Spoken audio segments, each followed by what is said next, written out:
అందరికీ good morning. అందరికీ శుభోదయం. ప్రస్తుతానికి మన మదనపల్లికి సంబంధించి స్టాక్ ఎంత మాత్రం వచ్చింది ఏమి అనేది క్లారిటీగా ఈ వీడియోలో తెలియజేశాను. డిసెంబర్ 3, 2025 బుధవారం 6:47 వరకు స్టాక్ ఎంత మాత్రం వచ్చింది ఏమి అనేది క్లారిటీగా ఈ వీడియోలో తెలియజేశాను చూడండి. దయచేసి లైక్ చేయడం మర్చిపోదండి. అలాగే సబ్స్క్రైబ్ చేయడం మర్చిపోదండి.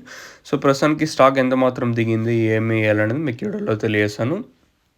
నిన్న ములకల్చిరు మార్కెట్ తర్వాత రెండో యాక్షన్లో రూ. 770 వరకు మార్కెట్ అయితే జరిగింది. ఫస్ట్ యాక్షన్ రూ. 620, తర్వాత ఈ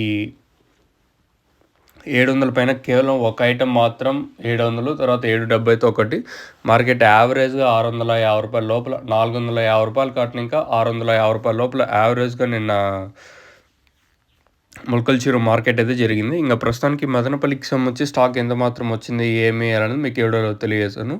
దిగుమతి ఏం భారీగా అత్యంత భారీగా ఏం పెరగలేదు. ఓవరాల్గా ఏదైతే కేజీఎన్ అలాగే సిఏకే టీవీఎస్ మండీ లైన్లో దిగుమతి కొన్ని మండీలకు పెరిగింది, ఇంకొన్ని మండీలు తగ్గింది. లైన్ మొత్తం మాట్లాడుకుంటే ఒక 10% కొంచెం అటు ఇటుగా వచ్చింది. ఆ పక్క వెంకటేష్ ఉన్న మండీ లైన్లో దిగుమతి కొంచెం తక్కువగా ఉంది. ఈ పక్క మాత్రం ఒక 5-10% దిగుమతి కొంచెం అటు ఇటుగా ఉంది. ఓవరాల్గా మార్కెట్ మొత్తం మాట్లాడుకుంటే దిగుమతి ఏం పెద్దగా మార్పు అయితే లేదు. ఇంకా నీ తర్వాత ఏమన్నా వస్తే దిగుమతి అయితే పెరిగే అవకాశం అయితే ఉంటుంది. ప్రస్తుతానికి అయితే ఇంచుమించు నేట్లాగే ఉంది. చూద్దాం, ఇంకా టైం ఉంది కాబట్టి ఖచ్చితంగా ఈ తర్వాత ఏమన్నా స్టాక్ వస్తే దిగుమతి పెరిగే ఛాన్స్ అయితే ఉంటుంది. ప్రస్తుతానికి అయితే సేమ్ టు సేమ్ నేట్లాగే ఉంది. స్టాక్ వచ్చేసి దిగుమతి ఏం ప్రస్తుతానికి పెరగలేదు. ఈ తర్వాత ఏమన్నా వస్తే దిగుమతి ఖచ్చితంగా పెరిగే ఛాన్స్ ఉంటుంది. ప్రస్తుతానికి అయితే సేమ్ టు సేమ్ నేట్లాగే ఉంది.